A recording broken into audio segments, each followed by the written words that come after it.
Howdy, everybody. Bob Tallman for No Spin Rodeo. No politics, no BS, just hard-hitting news and rodeo commentary from two of the most trusted sources in our sport. Kendra Santos, Tommy Joe Lucia. Listen up. Here we go. Well, hello, everybody. Welcome to episode 102. This is No Spin Rodeo. Tommy Joe Lucia here with the first lady of pro rodeo journalism, Kendra Santos, and a very good friend of mine and also a fellow broadcaster, Dru Stewart. We're going to talk about everything timed event. The Timed Event Championship just concluded, and how could we be remiss if we didn't talk about it and talk about the winner, who's actually related, not to me. Nobody in my family can do anything that good. No, Anthony Lucia would never make it through that. He could only talk through it. Hello, Kendra. Hello, Dru. Welcome to episode 102. How are you guys today? Outstanding. Thanks for having me, guys. Kendra, how excited are you still? Wow, you know what is one of the just most amazing things is like the people are so nice. And like in the last few days, it's like, I mean, Trevor Brazil and Ace Berry and Clay Tryon and Chris Libert and Jimmy Rodriguez. And I mean, just Tough Hedeman. People are just so nice. Knowing, you know, friends who know what this kid has been through to get back into this situation. So anyway, thank you both. We appreciate it. Well, the reason, so we brought Dru on, I've got to admit, and I think there's probably a lot of listeners on No Spin Rodeo. Now, we do have the Santos contingency in No Spin Rodeo, which are heavily weighted in the timed event world, heavily weighted in the contestant part of the game. And a lot of these guys, not all of them, know kind of what this event's about. I grew up in this sport. I've heard about it. I've read about it. I know the overreaching pieces of this. But I thought, and then we'll get into Taylor's win, but I thought this would be a perfect time for us to for me to ask some questions, to kick it over to you two. What is this event? When did it start? And why? Why do people practice all year long? Well, first off, what is this? Dru, I'm going to let you kick off. What's this event? Give us the nuts and bolts. What is it? It is the hardest damn event in rodeo, period. Bottom line, it is the name Iron Man is not just a name that somebody came up with because it's kind of hard. It is the epitome of a mental and physical grind over the course of 5 rounds. Now, for those people out there that don't know what that entails, it's a timed event deal, hence the name Timed Event Championship. So you got a head of steer, heel of steer, rope a calf, steer wrestle, and steer trip. And you do it twice a day. The first day on Thursday, you do it once, then twice a day, and you end on Saturday night, and that'll be your, a total of 25 head, 5 in each round, and you do it back to back to back. So people might say, well, I can go head of steer, rope a calf, heel of steer, bulldog, and trip. Yeah, I bet there's very few people that have ever even done it in a full day, let alone twice a day, back to back to back within 10, 20 minutes of each one. You head and then you come back around. There's only 25 guys to start with. So you head and then you come right back around and you have to tie down rope. And then you come right back around and got a heel. And then you come right back around and you got a bulldog. And then you come right back around and you got a steer rope. And it's tough. It's very, very tough. It happens relatively fast. You've got a ton of people down in the tunnel helping you out. And it's just, I really appreciate this phone. I tried to get in about 15 years ago because it's the biggest test in our sport of a timed event guy. And you don't necessarily have to be a Trevor Brazil to be in it. You know, like Stetson Jorgensen and some guys that roping is not their primary event can still come to this deal and show up and shine. And like Paul David Tierney, I mean, everybody there is there for a reason. And it's just, I don't know, man. I love this event more than any other event in the industry. And that's the truth. Like I said, I tried to get in it myself, and there's nothing else like it. It's tough and it's awesome. And you got to give your brother a little bit of credit because he is announcing it at least. So he is, and he could probably do a couple of them. No, you dang right he could. Yeah. So the thing about it is, so if I heard you right, there's 25 players in the game. Mm-hmm. Let's go through the order of the disciplines again, or events, whatever you want to call it. Okay. First is healing or heading. Heading. So you head first. Mm-hmm. Then you tie down. Yep. Then you heel. Yep. Then you bulldog. Yep. Then you steer up. Yep.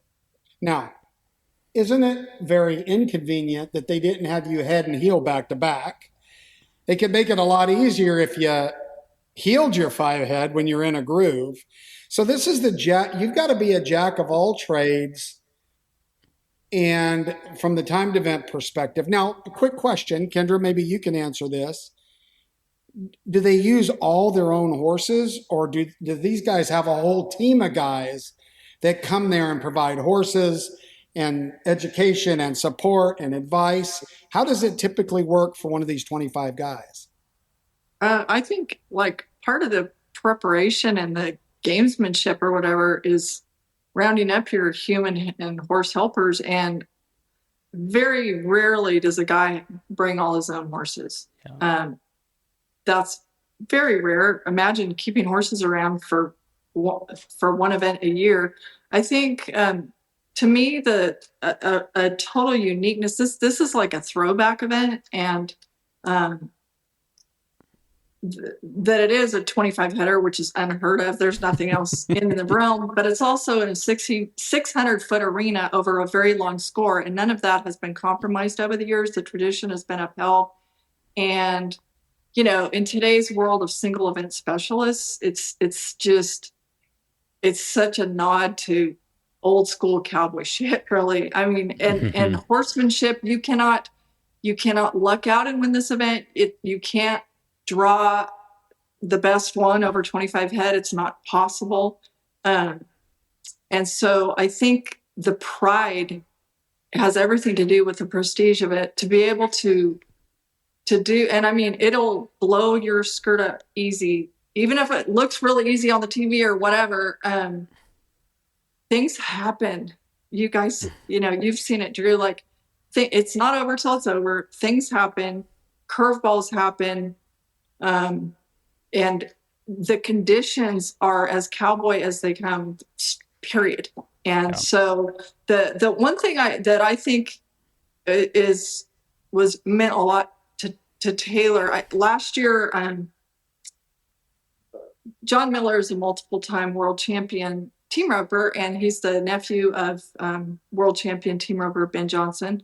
Also Academy Award-winning cowboy Ben Johnson, both Hall of Famers in the inaugural class of 79. But John Miller moved from Cave Creek, Arizona, back to Oklahoma for about 6 years to help the Gaylords open the doors on the Lazy E and get it all rolling. And he told Lane and Taylor and I at the Cal Poly Hall of Fame inaugural inductions last year that my dad was an inspiration to the actual concept, the original concept of it. And it was so cool for us to hear this, you know, she's like, this event was made for Frank Santos. And so that was really meant something so much, because after school every day when my kids were growing up, Papa Frank was out in that arena with them every single day. And so to know that is special to our family. Now, before we leave the nuts and bolts, for those people that may not are just hearing this, it's an aggregate, right? 25 head, you add your times together, the lowest overall time is the winner, correct? Yep. Okay. Now, before we dive into this year's event, give me some history on this. Tierney? Who are some of the past champions? When did this start? Do we know, guys? One of you two know. In 85. And what did it pay out in 85? Do you know? That I don't know. Do you know that, Drew? I don't. I don't know.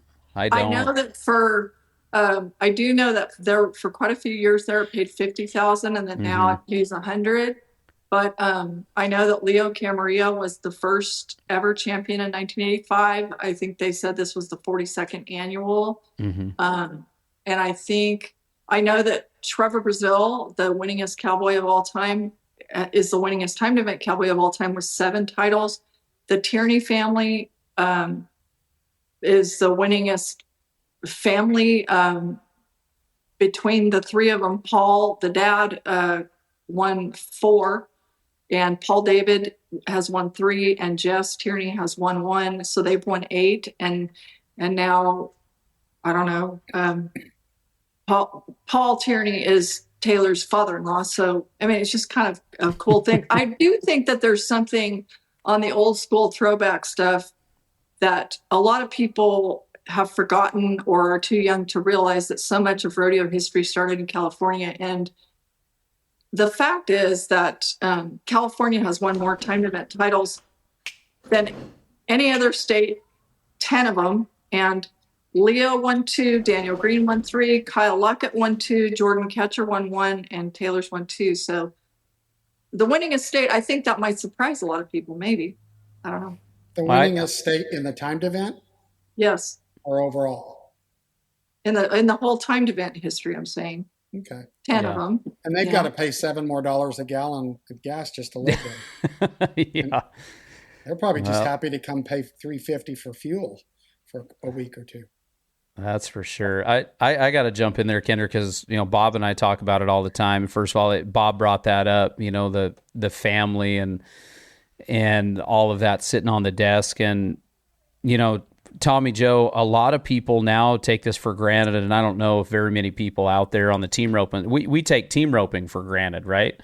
Well, when the BFI started in '77, Bob tried to bring the team roping out to Denton, Texas, and it didn't work, because team roping wasn't in Texas yet, So to have that little nugget right there, a lot of that, they were tying the knot out here, but they weren't team roping yet. So, without that influence that started in California, moving back east, there wouldn't be the timed events, frankly. So, yeah, California. Right. So many people do forget that, like, Houston, San Antonio, Fort Worth, none of those had team roping. So when Leo Camarillo is winning world titles, imagine how hard it was to make a living, because it wasn't a standard event. And but it's absolutely true that now most of the top 15 lives in Texas, and that's where all the action is. But it wasn't like that, a long time ago. And so a lot of this history is no coincidence. I mean, Jack Roddy and Harley May and John W. Jones and Ace Berry and all these people, the Camarillos, they're all from California. So don't throw us all out with San Francisco and LA. Well, or Newsom or any of that. Okay. So let's talk about the physical attributes for someone to be competitive in this. Physically enduring, right? Now, do these guys... How often in y'all's history have you seen someone that has to literally battle through injuries? Because you said there's a lot of curveballs. I would imagine that injuries are one of those. Fair? Injuries took out a lot of guys preparing before it even started, and they had to be replaced. I mean, the world champion team roper Tyler Wade, first day of steer roping practice on the second steer, he stepped off and broke his ankle, and I mean, a bunch of guys got knocked out just trying to get ready for it. And, Taylor hasn't jumped a bulldogging steer since the 2023 timed event. He missed the last 2 from injuries, but, and he purposely didn't jump one before here because he's like, if I'm going to take a beating, it's going to be for money. Going to be there. So, yeah. Really? So he never jumped a steer before his first one there. Not in 3 years. Holy smokes. That's unreal. Well, Casey Jones, Casey Jones has been there, how many times? And he what did he blow his knee steer wrestling? Literally the day before it started. So, Tuesday night. Yeah. So Zane Kilgus gets the call the day before the timed events and steps up and then ends up winning a round. Like that was super cool. Like, who's this guy? I mean, anybody that's kind of in the rodeo world, we've kind of known who he is a little bit. He's a great circuit cowboy and everything, but to step into the timed events is a total unknown, a rookie. The day before, like literally the day before, you get the call, hey, do you want to come to the Lazy E and do the toughest event in rodeo? And then to step up and hang in there the entire time and then to win a round.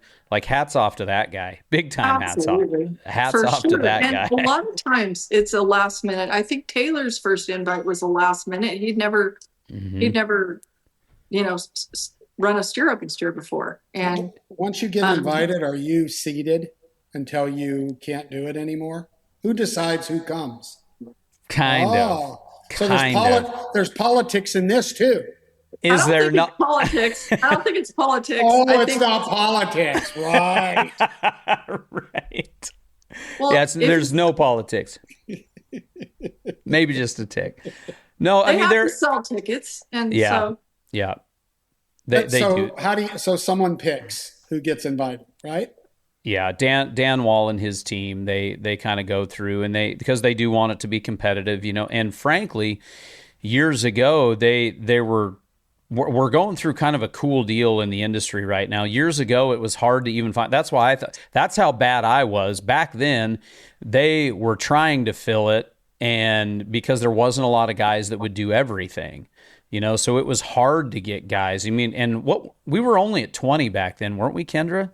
Yes, I think the 25, it was 20 forever, and 20 without the cut. So now there's a 25.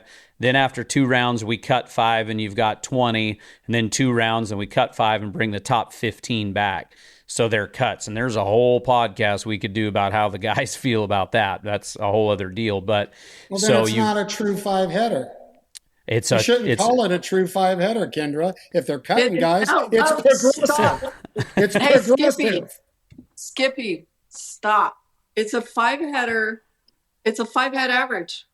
And it's not aggregated, and it's not disciplined. It's not fair to kick them out when it's 5 head. So really, it starts out as a 3-header or 2-header. What'd you say? Where's the problem they kick them out? Listen, here's what's unanimous. The Cowboys don't like the cuts. Yeah. Period. That's unanimous. Because it's really, really, really hard to gather everything up. $3,000 entry fees, and it's a lot of heartache and hardship and financial expense just to show up with all those horses and all those helpers, and the cut is tough. I agree on this event. This goes against what I would normally say, but on this event, I think they all should get to go to the very end. I mean, there's a lot that can happen, right? One way or another. It doesn't seem very fair to me that you go to cutting people on on an endurance event. That's like telling the marathon runners, hey, the last 5 marathon runners on mile 6, go get lemonade, you're out. That's not fair. It ain't right. So I talked to Dan about this, and there's a production side of it. I mean, nobody knows that better than you, Tommy Joe, that's for sure. And I have personally, I agree with you. I've seen so many guys that were at the bottom of the pack end up in the top 4 or 5. It pays 8 monies in this deal. Yeah, it's top loaded a little bit, but rightfully so, I guess. But still, to get a check and to pay your helpers and everything, you have a bad couple of first rounds. Now, granted, every timed event is different too. So you could have a timed event that, this year was tougher. There was a lot of 60s this year due to the cattle, big steers, especially in the Bulldog, and we took a lot of 60s. I don't know the stats on that. Like if it was any worse than years past, but I do know that the steer wrestling steers were tougher this year. But is there politics in sport? There's definitely politics in sport. So here's the politics on the steer wrestling steers. And I'm sure this is Kendra, jump in here, override me at any time, because I know you talk about this a lot. But so one thing that's cool about the timed events, if I'm a header, I can shine in the heading. If I'm a healer, I can shine in the healing. If I'm a tie-down roper, I can shine in the tie-down roping. If I'm a bulldogger, if I'm a tripper, so on and so forth. When you bring in lollipop bulldogging steers, it kind of Brody Popino a few years ago was a 3'9" or something in steer wrestling. Brody Popino weighs 165 pounds soaking wet. It's a steer roper. So lollipop steers and the bulldog and the big guys like your Clayton Haas and Cody Dosher and those kind of guys, they go out there and they draw lollipop steers that can't hold those big guys up. They don't get to shine in their event. So here in the last few years, that's been a topic of discussion. They bring in some bigger steers. And these big steers this year pushed everybody around. When those bulldog and steers are pushing Will Loomis around and Clayton Haas around and Cody Dosher around, and I don't know if I have ever seen Paul David Tierney not take a second go at one. And that happened this year. So that was tough. So for a few things, so for one thing, everybody does have to recognize with the border being closed, Absolutely. It's harder to come by cattle. Number two, I will say Oates' very strong feeling about this. A lot of the old school guys thought the steer wrestling steers were outstanding. Here's what Oat has to say about it. He and guys like him and Steve Duhon tried entering the timed event, 20 years ago or whatever it was. And because the team ropers griped and brought in pooches in the steer wrestling. Mm-hmm. God bless Leo Camarillo. No one loved him more than me. He was 3-0 or whatever. Okay. Yeah. We've all seen him run. And so when a steer wrestler gets beat by somebody who doesn't know how to bulldog or isn't a bulldog or whatever, the steer wrestlers are eliminated. They can't. So Oates' vision for the steers would be everything as even as possible. It's fine if they run, as long as they don't have anything phony or tricky, so everybody can get them caught. If they need to slide them, so be it. He said, in a perfect world, you'd have steers where the bulldoggers, say a Clayton or a Will in this year's scenario, would be 5 or 6 on them, being bulldoggers. The guys in the, Taylor kind of people who've bulldogged in high school and college, but, not really bulldoggers, maybe they're 8 or 10 on them. And then guys who tried to learn how to bulldog at 35 years old 2 weeks ago, they might struggle or they might be 15 or 20, but that would be fair because then if you be ideally at the timed event, ultimate cowboy contest, got to be a horseman, got to have the horsepower. Big, strong cattle in every single event is what it's all about. That's the original premise. But when some people in just certain events gripe, and like Oates said, not one guy got hurt this year in the bulldog. Why? Because they weren't phony. Yep. And so be it if they're strong, that they weren't phony. Yep. I agree with don't take anything that I said before that as a negative. I'm with you. I think big calves, big steers, when I want the bulldoggers to have the same play that Haven Medjed had when he showed up in the calf roping. You know what I mean? Like the same, he should. So the bottom line is I need to shave off some seconds, or I need to settle in and get my mind right. If I'm a calf roper, I go out and make my, at that setup, a 10-second run. We kind of, Kendra mentioned it, but Tommy Joe, it's like a Salinas, Cheyenne, Pendleton type roll at these. Pendleton's not even that far. I mean, just different setup, but it's a long ways out there, and they got to go get them. I mean, if you're 13 in the tie down roping, you're doing it. This year in the Bulldog, and we had a few 5-second runs, which were Clayton and Will. I think Will had a couple great runs, and that's the way it should be. And then the headers, we didn't have any this year. We didn't have any 4-second runs in the team roping, which we had in the past. They were big and strong, but they were dang sure even. That's for sure. And that makes a fair contest. And if Justin Schaefer has to heel a big, strong team roping steer, then Taylor Santos should have to bulldog a big, strong bulldogging steer. That's fair. It's fair. Couldn't agree more. But that should be the essence of this being an all-around timed event competition. That almost, to me, goes without saying. I agree with you guys, and I would think, but again, I will pitch out that as long as they're competing on the same type of cattle, all of them, the right winner should win. Right? If they're all I think that the anomaly here, which is what you guys are alluding to, and I'll say it for some of us that are a little slow, and that is, if you put the lollipops in there, if the calves lay down and throw their feet up, if the bulldog and steers hit their sides, then that's advantage tie down roper or bulldogger is the point. And by keeping it all big, that's good news. So we talked about the physical attributes. Is there a body frame type? And then I want to get to the mental side. Is there a body frame type that seems to do better in this? I mean, Taylor is a Gumby, right? I mean, he's Taylor a Gumby. Well, but I mean, he's thin and tall, and yeah. I mean, Taylor. I don't know what he weighs right now. He does look pretty thin. He's 6'2" or 3", and he got big old broad shoulders, though. He's got big old broad shoulders, but he's thin, and part of that is his food allergies. Like, he can't eat all the garbage we all eat, and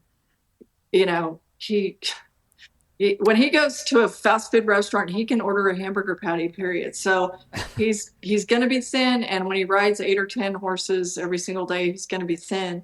But I don't think there's a body type, because Paul Tierney, I outweigh him, and he's won it 4 times. Paul David, I'm bigger than he is, and he's won it 3 times. Like, you better be catty and scrappy. I know that. But you're a steer wrestler's woman, remember? Oates said my boys have always called me the framey mare. So the framey mare. Things I will never call my wife. Things you should never say. Big bone. Wow, honey. Never say big bone. Probably going to stick away from framey mare. Honey. Framey mare is not going to be a good one. That dress makes you look like a framey mare, honey. Holy smokes. You got birthing hips. That's a good one, too. God, that's a good one, too. Okay, back to the action. So we've talked about the physical things, and I'm rolling through this because there's a lot to talk about. But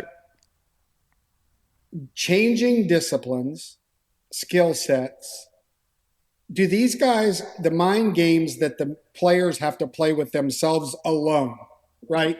Just keeping an even keel and not falling off the edge because it's your very best discipline and you screwed it up. I can imagine all of these things. So there's that. But is there gamesmanship between these guys? Are they jacking with each other? Timies are good about jacking with each other, except for bulldoggers, frankly. I think there's a bro code here. I think there's so much respect between these guys. I've never seen 1 ounce of that. And the only thing I've ever heard that was a little funky and suspect from many, many years ago was that back when they used to allow contestants to be helpers for each other, and then you would hear that, so-and-so, I'm just going to say Paul Hughes as one example, he went in with the lead, I think, multiple times, and co-competitors who never missed. Now, they could have stubbed a toe, but there was a lot of speculation, and they did away with that. They no longer allow them to head or heel for each other, because just to take away all doubt. Yeah. But I don't see any jacking. Those guys, I see them all helping each other. I see them all acting like a bunch of bulldoggers back there, to tell you the truth, because I think there's so much respect for each other. There's no... In that particular game, there's no, there might be the lighthearted between buddies stuff, but there's no, the respect level between those guys, because at any minute, it could be you. If you're giving somebody shit about whatever just happened in the arena, you're up next, buddy. I mean, and it's not a matter of if at the timed events, it's a matter of when. You're not competing to not be a 60, but you are at the same time. You know what I mean? Like, it is, I think as soon as anybody gets on a high horse at that deal, the event's going to take care of you anyway. And I think that humility just brings everybody. I agree with Kendra. I'm sitting right down there on the desk and get to listen to all of those guys right there. And I've been there since like 2013 or 2014 and have never seen a cattiness. It's just the opposite. I think that's why I truly love this game, is because it is so, that group of guys back there, by the end of it, there's not one of them walking around, pompous with his chest out. Everybody's beat up and, man, good job. Well, thanks. I just got through it. And there's a whole lot of like tipping your hat back and going, You know, and you see that those definitely the round 4 and 5, and I think that's very cool. I think those guys really respect each other. You know, even if they're not friends, they definitely respect each other for sure. Now you keep referring to a 60. So the people that are on here that might not know what the hell you're talking about, what do you mean? So instead of a no time, that if you get a no time, you get a 60. So 60 Got seconds it. adds on. I was going to ask that. So Yep. a no time is a 60. Is 60 seconds. Yeah. Interesting. Yeah, so there's a 60-second time limit. If you go past the time limit, you just get a 60. If you no time, if you miss. Team roping's 3 loops. I mean, we blew over some of that stuff. You know, 3 loops in the team roping. Standard tripping, you can set your trip twice. You can pack in the tripping. You know, if you rope one around the neck, you can pack and go up and try to rope them around the horn. Same thing in the tie down, roping 2 loops there. And then the bulldoggers, if they miss their first one, they got a lot of running in their future because they're running down to the end of the arena, climb back on to double jump one, or they can catch them on foot. Double jump or catch them on foot. Mm-hmm. Yeah. Okay. Yeah. Well, so the mental part of this. Oh, buddy. Can you visually see these guys crack mentally? Have either one of you like looked and said he's toast? Just wondering. I tell you what, Seth, so just the opposite. I think you can see the guys that settle in, like that get seated, you know what I mean? So Seth Hall this year, to me, I think this is his, Kendra's 7th trip or 8th trip or something like that. And in the rodeo world, if you say the name Seth Hall, if you're not from New Mexico, you may have never heard of this guy, right? And here he is against a whole bunch of name brand guys, from Paul David to the Santos, anybody. Like, he's just one of those guys that's not, you may not think about. But this guy came in this year, and I could just tell. I talked to him before the deal. He was on it. He was in good shape. He'd been working, and he just kept grinding, and he ended up 4th. I think he ended up 4th last year too. He doesn't take a 60. He has 160 in the steer rope, and on a steer that we all thought was tied. Like, he put a good tie on him, and just things happen. And that steer gets up. It's a different conversation. This whole conversation, He ended up 5th this year, but I mean, same difference. And that guy is catty and scrappy. But again, those traits, if you go down the list of who's won it, you see a lot of catty, scrappy people. Yeah. What does 5th pay? Do we know? Yeah, I've got it right here. So it pays $100,000 for first, $35,000 for second, $15,000 for third, $10,000 for fourth, $7,500 for fifth, $5,000, $4,500, $3,000 for eighth. Do they get an appearance fee, or they enter for $3,000 and they're in, so that it only pays that many holes, huh? Mm-hmm. That's and then the rounds pay 3, 2, 1. Right, Kendra? Isn't that just 3? 3, 2, 1, I think. And what is it? It does a round pays $3,000? Yeah, that's it. I think it's just 3, 2, 1. Yeah. You're not doing it for the money. I mean, first place for sure, 100,000 is great, but it's I think more for the prestige of this event for sure. Well, so I think we understand the game. Lazy is cool. Of all the places for it to be lazy, like all the little pieces that you say. Now, before we jump on, let's keep going. So let's talk about Taylor. Now, Kendra, of course, is a proud mom, but she's also awful humble. So that's why I definitely wanted Dru in here. I'm going to set the legwork a little bit from flying high and when not turbulence. This kid has been hurt, gets both hips and a knee replaced. Is that right, Kendra? He didn't have replacements. But he had major surgeries on both hips and one knee. Do you want me to just tell you a little bit about that? Because it's how it all went down. I guess for the people sort of maybe wondering why he was so emotional when it was over, it's like, and and it'll be a Christmas miracle if I don't get emotional right here. But I went to Nashville to both. Was at all 3 surgeries with him. And the thing about it is that in 2024, February 2024, his hips had been bothering him. At the first time his hips started bothering him was at the NFR in 2021, and he couldn't sit down. Ask Shad Mayfield about this. He couldn't get down where he needed to be, and people, the Joe B's and different people are like, you need to get down on this couch. And he's like, I can't. Like, I physically can't do it. And it's where the impingement, the labrums are torn. You've got just a wreck going on in your hips that won't allow you to function. And Taylor and Shad are of the body type. Tandy and Dr. Bird in Nashville explained all this stuff to us. They have the body type that if you have that body type and you're a calf roper, a catcher, or a hockey player, you're almost absolutely going to have this problem. And so, but anyway, Taylor went and he'd been having troubles. He went, Tandy sent him, Taylor lives in Stephenville now. He sent him for some imaging work. And then Taylor took off and went and rubbed San Antonio. And after the only chance for an appointment was the morning after he rubbed at San Antonio in Dallas with Tandy. So he rubbed his 3rd calf and he drove all night and he went to Tandy's. And his next 2 stops were supposed to be Houston and the timed event that week.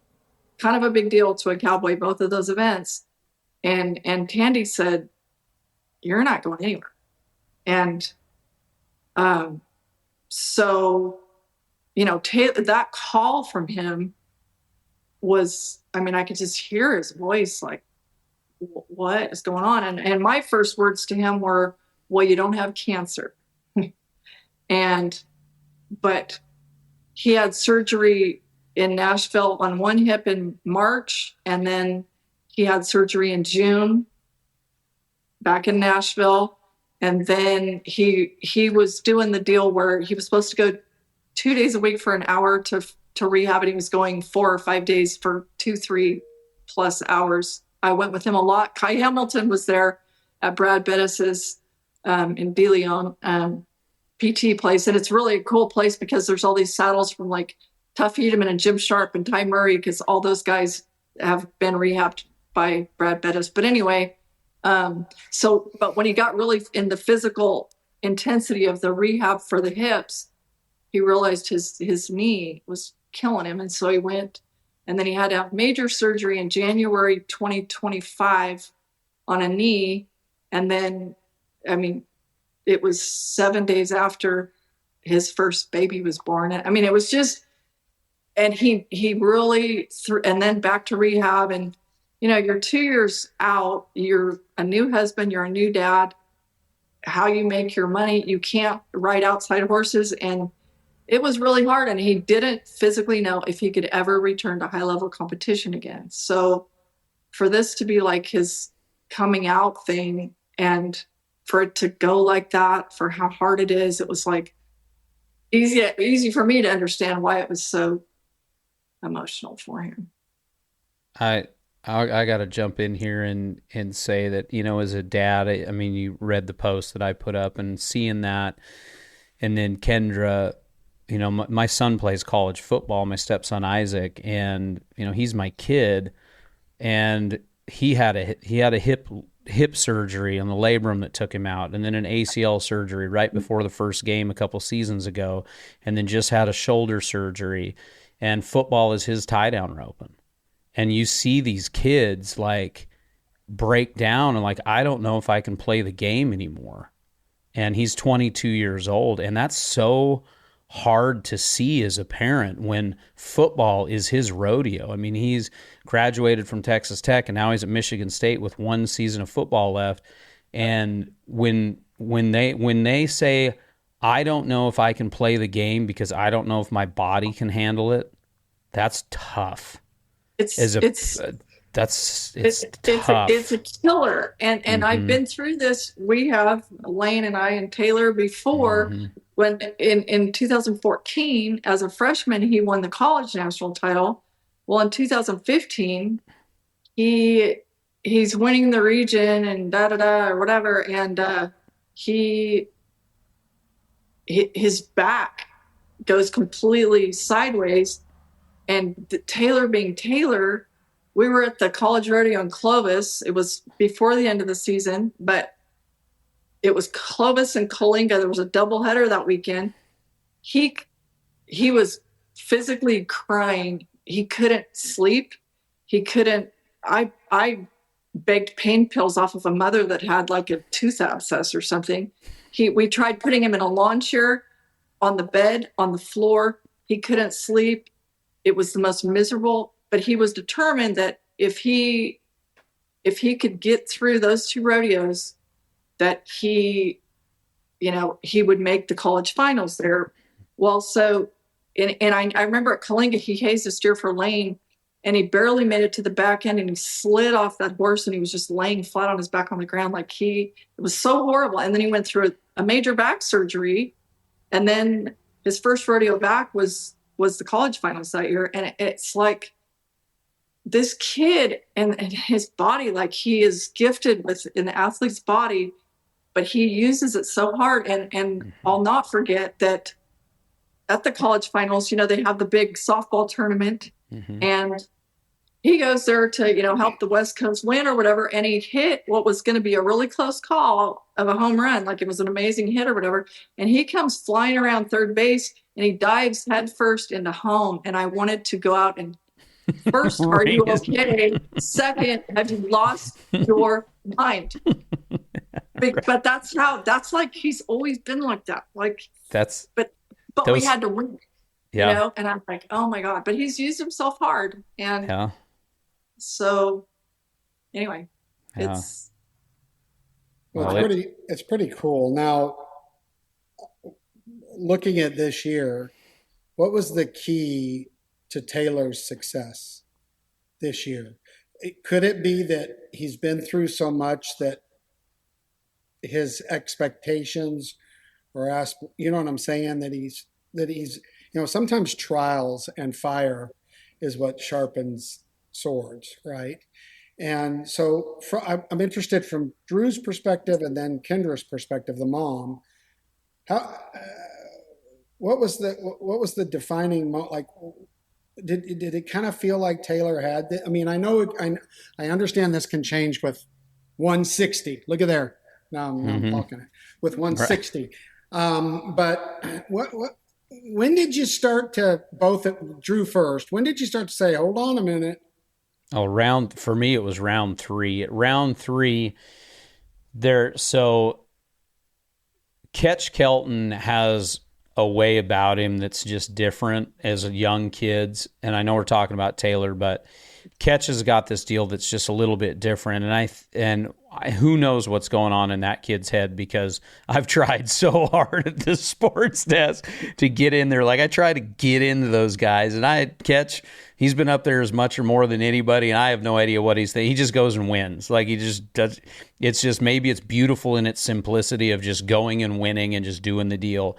And so those guys, Taylor just looked like he had settled in. Like there's a silent confidence right there. I knew Taylor wanted. I had talked to Lane earlier in the week about how Taylor was feeling and everything, and he said he's good. And you never have you can kind of have a commanding lead, but it's not like you have. But I mean, Taylor was out front, and he was looking good. He was looking good, and Ketch was always kind of right in there. But like round 3, I was like, well, it's kind of his to lose. You hate to say those words, but that's, just talking turkey. That's where this is Taylor's game to lose. And if he stubs his toe, Ketch is going to be the guy. That's just kind of where we were at about round 3. But I don't know, Tommy Joe. I keep going back to say, you watch these guys. I cannot tell you how much I love this event. I can't. So I watch these guys. I want to be one of them so bad, to be frankly honest. I wish I was out there. The only reason I'm on that stupid desk is so I get front row seats, and it means I'm almost there. I love the event that much. And so to see these guys, you can see when they settle in and get that that thing, whatever it is. Anybody that's ever competed sees the guy that's settled in that's going to whip your ass. We've all seen that guy. We all know that guy, whether it's a rope and a bull ride and whatever. We know that guy. Quiet You've seen confidence. you've seen it a million times. You can almost tell that he's going to cover that one by the way things have been going. And when momentum's in your favor, the guys that know how to ride that momentum and stay on top of it and have that confidence, and they've got all the preparation behind them. They've done all the work already. Now it's just a matter of finishing. That's where he was at. And, I got to say this. He scared the hell out of us on the last loop and the tripping. But you talk about a competitor. He tied that second loop on that trip and steer as fast as anybody's ever tied a second loop. I mean, he ran down, everything worked out for him. The steer laid when it couldn't, but he made it happen. Like he pulled on the front leg and he made a great tie and won it by 3 seconds or whatever the margin was. It was not very much. Over 25 head to win it by that much was not very much. And it was epic. It was just flippin' epic. Like, I don't know how else to say it. Him and Ketch both could have been a 60, and it would have fallen basically one or the other. Well, Taylor would have won. If they both would have got 60s, they still would have been first and second. So, he didn't have to grind it out, but he did, and it made it, I don't know, just made it an awesome, it was a photo finish. He pulled through, and you knew he was gonna. I mean, there was him, Ketch, Coleman. You didn't really know how that was going to go, but man, he's just such a competitor. You got to hats off to him for Coleman's got the best of both worlds. He's got the face and the fun and everything else, and then will beat your butt if you open the door for him. And I thought he showed out great, but yeah. So now let's talk about, because we've all been parents in sports. You're fixing to go coach some baseball, Dru, and that's why I left the PBR, was to coach my kids in baseball. Mm-hmm. Mom, take your journalism. Mom, everybody sits in these games and the parents are thinking something different than the rest of the fans when their kid is playing. They notice things. You notice things. Dru, I bet you notice, he's favoring that hip. God, if he gets through the game, right? Mm-hmm. So Kendra, you sat through this whole thing. He just gave us the rendition from the sports desk. Give us a little ups and downs. Were there any? Were you, walk us through that emotion as a mom. Were there moments in there that, and when these people go back and watch this, because we're going to tell them how to find this and watch it, because there's going to be people who want to go watch this now. So tell me, Kendra, from your perspective in the course of the 5 rounds, peaks and valleys for Mama, things that concerned you, things that impressed you? Things that impressed me. Taylor, I'm just so proud of him. My main mom thought was praying for every single body's safety. Horses, cattle, people, everybody's kid. That's my number one priority. And I do think, I don't know how many miles I put in up and down the hazing and healing side of that Lazy E, but sitting down for it isn't really in my wheelhouse at this event. But like they talked about like miking me up for the last round or whatever, and I said, well, you're wasting your time, because when I'm videoing, I don't speak. I'm not going to be yelling hustle or whatever. It's like my kids are so much better than every aspect of life than I will ever dream of being. They got the best of both of their parents. Dru, for the record, Lane and Taylor both have the same dad. I think that you stuck didn't you say something about mom and dads, whatever. Anyway, for the record, for anybody who doesn't understand, Lane and Taylor have the same dad, R.D. Carney. He's a very nice guy. He lives in Arizona. Anyway, Taylor, I have also great gratitude for the people who helped him. Alan Good brought 24-year-old Mario, the horse that the bulldogging horse Riley Wakefield won Pendleton on. I don't know if it's 2 or 3 years ago or whatever. And he hazed for Quade Hyatt, Riley Wakefield, and Taylor, but he came from South Dakota. And Jake Clay, who's a past BFI champ, headed and heeled for Taylor, and he also headed and heeled for Paul David Tierney. I have never seen a better helper in my life anywhere. And that guy switched ends and did both ends. It was extraordinary. And I heard Taylor say in one of the interviews that in his lifetime, he's never seen two better switch enders than Jake Clay and Coulter Todd. And both of them were there helping. And there's a special place in heaven for helpers at the timed event, because it's one of those deals. It's like if you're a hazer and you ran 100 steers at slack that day and you miss one haze, that's all anybody talks about. And it's the same. Jake Clay in Taylor's efforts, Taylor said something about, this guy, he made me feel like I'm a healer, Jake Clay is as quiet as Ketch Kelton. But what a badass. Mm-hmm. And he's not going to tell you about it, but he will show you. And Taylor put him in one sketchy heel shot position. And I defy anyone to rope that steer quicker or more efficiently. And he handled every steer for everybody. And he took the first available on every heel shot. And he was just extraordinary. So people they're helping, it can be a very thankless job. And I think it might be interesting for people, like, what do those guys get paid? I know that Taylor was writing checks to his help on the back of the tailgate, and the way the percentages go, you have 5 events, but I know that like his healer was going to get the better part of 11,000, and his hazer was going to get close to, between 5,000 and 6,000. And, so there are expenses that come out of that check too. But a fun little aside is that his father-in-law had the confidence in him to buy him in the Calcutta, and he bought Paul David and Taylor. And then I think he maybe kiddingly guilted brother Lane and wife Jordan into going 3 ways. But as it all ended up, I think everybody's happy. So anyway, it's just, and Paul Tierney, Taylor's father-in-law, before, it might have been when they were dragging before the bulldogging and then the steer roping at the very end. And Paul told Taylor something that was calming to him. He said, I've been high call here before, and the way I looked at it is the hard part was done. Now just go make practice runs. And that was calming, So anyway, it was nice to have both families, there at the end, and everybody to get together. And I know a few years ago, the Tierneys were taking family pictures at the Lazy E, but Paul Tierney has a strict rule that if you're not married, you don't get to be in the picture. So Taylor gets to be in the pictures now. It's a decent rule, actually. I'm not. It's actually not. It's not a bad deal. So, but anyway, yeah, pretty fun times. Yeah, I gotta. Oh, go ahead. No, go on. Go ahead. Oh, I was just gonna say, back on the helper deal.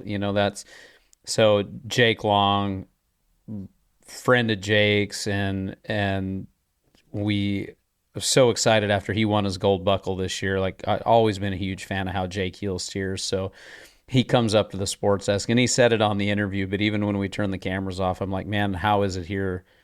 How is it here healing? He's like, I hate it. I absolutely hate it. Like, I hate helping these guys because, me and a partner, we're doing it together. We're trying to win the gold buckle, but here you're trying to win them something. You're trying to win your guy something, so those helpers, man, oh man, what a ton of pressure. What a ton of, more so than the guys competing, So, and you can see it at least if they suck, you don't have to have the conversation about splitting off with them later on.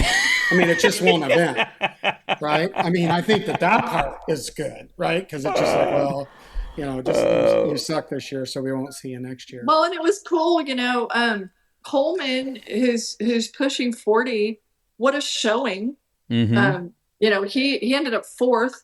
What a showing. And we're talking about how quiet Catch is. Well, Coleman Coleman, they're all saying he's the future governor of Oklahoma, and that might be. And talk about bringing the house down. He's outgoing. He's out there shaking his Branquino booty and having a ball. And Jake Long, they've been buds forever. And that he helped him heading and healing. You get to see the world champion healer heading, and Coulter Todd. What he helped catch, and was it Kyle Lockett? And, just stuff you don't see anywhere else for sure. Yeah. So last year I got Coulter Todd on the sports desk. You want to talk about a guy that doesn't chat, but got talking to him about his partners, and it was really cool. He talked about how hard these guys work and how it's just your job. Like, just go do your job. Don't let them down. Just go do your job because they're working so hard. When Coulter says something, you kind of snap your head around and listen because he's not going to say a lot, but yeah, it was very, very cool. And like you say, those guys, so forever, Cody Cowden, California, was one of the best helpers at the timed events. Absolutely. Hands down. Like, for years, he was the guy. You had Cowden help you because, head him, heel him, you name it. He was the guy. And it's cool to see like Jake Clay and Coulter and these guys coming in and helping and roping both ways. And that's the other cool thing about the timed events is like you kind of get to see another side of some of these guys that you don't ever get to see too. Just like from a fan of rodeo, you get to see these guys. Like, it was really cool. Tucker Allen. Oh, there's another California guy. They just keep popping up. So world champion Bulldogger comes up and sits down with us, and he's like, this is so cool. And he's there helping out. And you get to see all of these guys, and then eventually you might get to see him go and do something else. You've got Tyler Pearson there helping, yes. helping with horses and hazing, and absolutely. And some of the guys who've been there to help, for example, Tyler Worley got his first crack at the competition this year and looked really good. Yeah, it looked great. Absolutely great. Man, circling all the way back to the beginning of this deal, that's what makes it so special. It's so cool. And hey, how about Wesley Thorpe? Like, I gotta give a hats off to Wesley Thorpe. Awesome. He did great. He did great. He did so good. The rookies this year, and Kendra, you know the stats way better than I do, but I don't know if we've ever seen 10 rookies. I know we haven't since I started. Like, well, I don't remember that. Maybe 3, maybe 4. So having 10 rookies, and the majority of them make the first cut, and a big handful, a high percentage of them make the second cut, make it to the finals. It was pretty awesome, really pretty great. Dang awesome, and good for the sport and good for the event, Yes. They did say they had a record ticket sales, record crowds, which is really nice, Yeah. Well, I think half a prior was there, so. Yeah, well, of course. So, Dru, where can people that may not have realized that they want to watch this, where can they go watch it? Roping.com. Roping.com. Yeah, roping.com. It's and you can see all of it? Mm-hmm. Yep. I think they have it all broke down by go round. I'm sure they do. I haven't logged in here today because it usually takes us a couple days to get everything set, but I think they have it. It's streamed live on roping.com, and then they go in and archive it all. So yeah, I'm sure. I don't think they do it by discipline. I don't think they cut it up that much, but I know it's by round. So I did see it posted, and I saw, some people asking. So just to clarify, is the timed event, is it free of charge? It was to watch on demand. You have to be a roping.com member. Okay. Yep. So just to clarify. Yeah, on demand you have to be a member, but it was free to watch up front. It was in front of the paywall while it was live, and after the fact it's on demand. You got to just log in, be a roping.com member. So Gotcha. Yep. So, but there's all kinds of stuff on roping.com. There is. There's a lot. Yeah, I think we looked at the numbers today, and I think there was I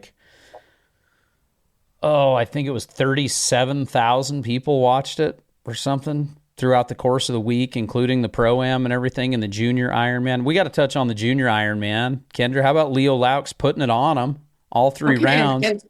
And absolutely a dominant performance, and I don't know him, And I really don't know James Mann, who won it last year and won second this year, a kid from California. Yep. But what I do know is that the calf horse he won it on last year, that was this year's horse of the Junior Ironman event, as voted on by fans, the AQHA Horse of the Year.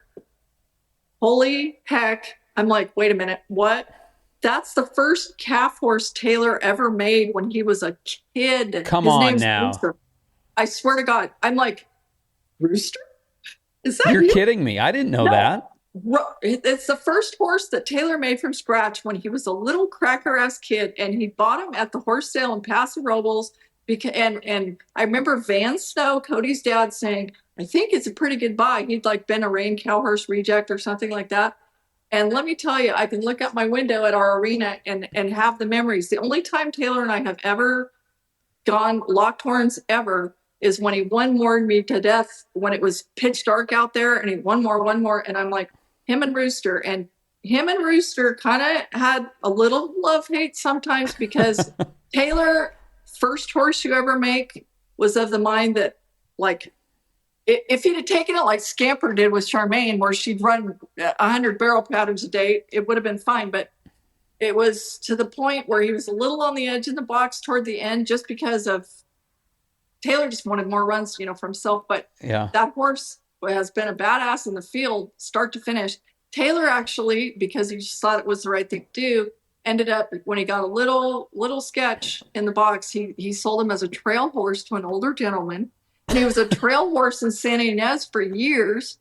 And then here he comes and wins the Junior Ironman. And I'm like, what? You are kidding me. It's so cool. And now he scores like this statue and still works great on the field. So anyway, first horse Taylor ever made. And I'm like, what are the odds? Anyway, what a story. I didn't know that. That is cool. Yeah, pretty fun. That is that. And then horse of the year, did you see the deal? It was Tyler Worley's horse, right? That won. I didn't see who won it for the timed event. Tyler Worley's but it wasn't the same horse. So Tyler Worley got AQHA horse and fan favorite. So he won because the judges pick one and then the fan favorites pick one. And Tyler Worley, I believe, got both of those. And I can't remember the horse's name. I just remember looking at the paper and was like, is this right? And so, yeah, he had a pretty dang. What is it? His heel horse, or do you know which horse? I can't remember, Kendra. They showed me the results, and I can't remember. I wouldn't remember who won the timed event if it wasn't Taylor 3 days later. So, but yeah, I do know that, because we were like, she had went down, and Joey at the Lazy had went down to the judges and said, hey, have you guys picked your horse yet? And they're like, yeah, it's between this one and this one. And she's like, okay. And it was Tyler Worley, and I can't remember what the other horse was. And then at the end of the deal, the judges picked that one completely independent of the fan favorite that was, the QR code and by the fans. So must be a nice one. It must be a nice one, because horsepower at that deal is also the key to success. That's for sure. Huge. Yeah. So absolutely. Well, congratulations, Mom. Yeah, congratulations. And hats off to Lazy E and those that are preserving tradition and putting out a fantastic product. What we want to do is encourage everybody, all of our No Spin listeners, check this out. This is, as it's been said, this is the cowboy. This is real cowboy. Evidently, most of them from California, but real cowboy stuff. And what an exciting event. And I want to thank both of you for filling us in on it and catching us up on what the timed event is. I knew what it was. I knew it was 5 disciplines, but to understand kind of the metrics of it and how it works. And so kind of as a final thought before we close out for today, Dru, you were there the whole time. Moment you won't forget about this year. Now, this could be a backstage. This could be Feist sneezing a booger on your collar. Well, it's I tell you what, I put that post out on Facebook, and I'm a crier. I mean, I'm an emotional guy. You and Anthony were probably up there crying, just crying away. Yeah, just crying away. Yeah, to each other. Yeah. Exactly. So I'm a softie for the whole timed event experience. I love Justin McKee's prayers that he does. I love, him and Anthony doing the openings, like there's just something. It's very America. It's very cowboy, and I know that sounds cliche. I don't know how else to explain it. It's very, very real. It's very, very raw. Sitting next to Bob Feist. Bob is my hero. He gave me a crack at announcing the BFI 12, 14 years ago.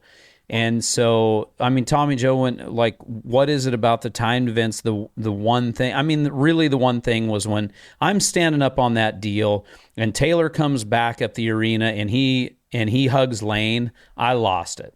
I tried to get on the desk and not think about it, and I lost it. I've got a set of twin boys of my own that are 8, and I know what good kids those boys are. I do. I mean, I've known them since they were little, and they're good human beings. And to see that brother deal, I thought about my twin boys. And so, I mean, that moment right there, I'll never, ever forget that. Ever. It wasn't...